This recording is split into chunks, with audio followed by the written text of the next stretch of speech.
Bonjour, je suis Didier Mazier. Nous allons aujourd'hui parler base de données. Je travaille ici avec FileMaker Pro Advanced. Nous allons nous intéresser à la manière dont on va pouvoir gérer des listes de valeurs. Supposons que vous soyez enseignant et que vous travaillez pour un certain nombre d'écoles et que dans ces écoles vous travaillez pour donner des cours pour des cursus particuliers et que votre cours va avoir, chaque cours va avoir un certain intitulé.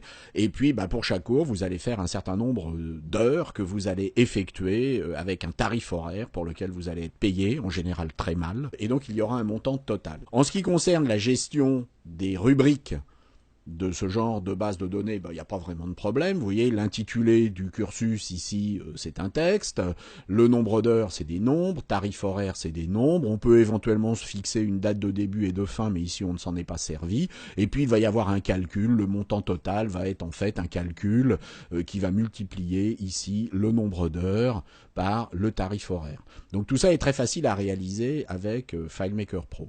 La question va être la suivante, par contre, c'est comment je vais gérer les écoles. Un de nos amis m'a posé la question et a dit, en ce qui concerne les écoles, on peut créer ce qu'on appelle une liste de valeurs. Alors si je prends ici l'école en tant que rubrique et que je vais sur les données choisir ici une liste de valeurs, je peux avoir par exemple un menu déroulant où je peux avoir une liste déroulante et qui sera basée sur une liste de valeurs que je vais nommer école et je pourrai rentrer ici le nom de mes écoles. Admettons que je donne des cours pour le SG, admettons que je donne des cours pour le DC, admettons que je donne des cours pour les frais, admettons que je donne des cours pour l'IUT Evry, etc.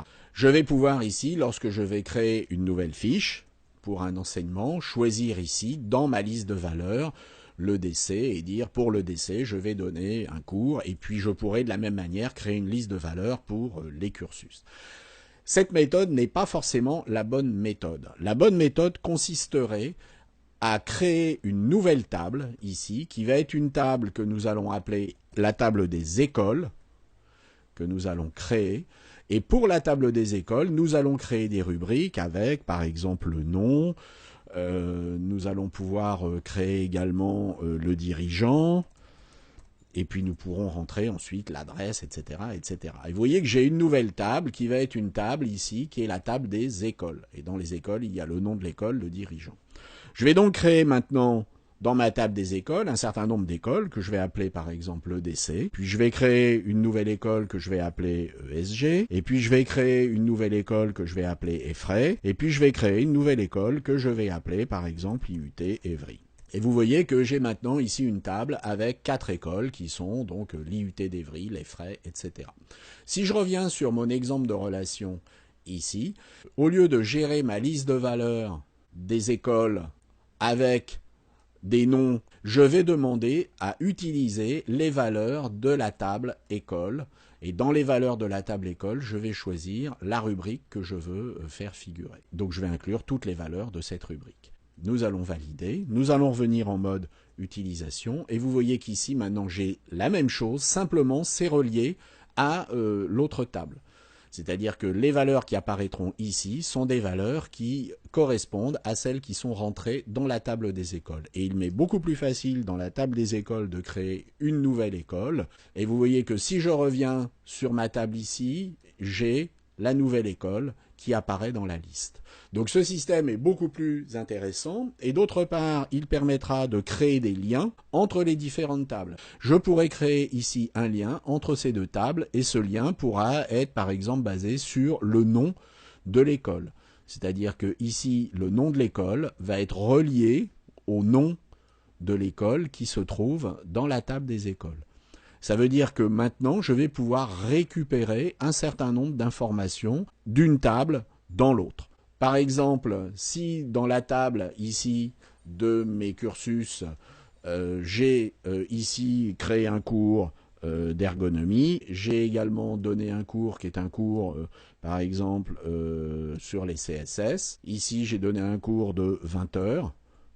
Un tarif horaire de 30 €. Je vous rassure, c'est un peu plus quand même. Et puis ici, j'ai donné un certain nombre d'heures de cours qui sont par exemple de 15 heures avec un tarif horaire de 50 €. Je vais pouvoir, dans ma table des écoles, récupérer un certain nombre de choses. Il suffit de revenir ici en mode modèle et d'ajouter ce qu'on appelle une table externe.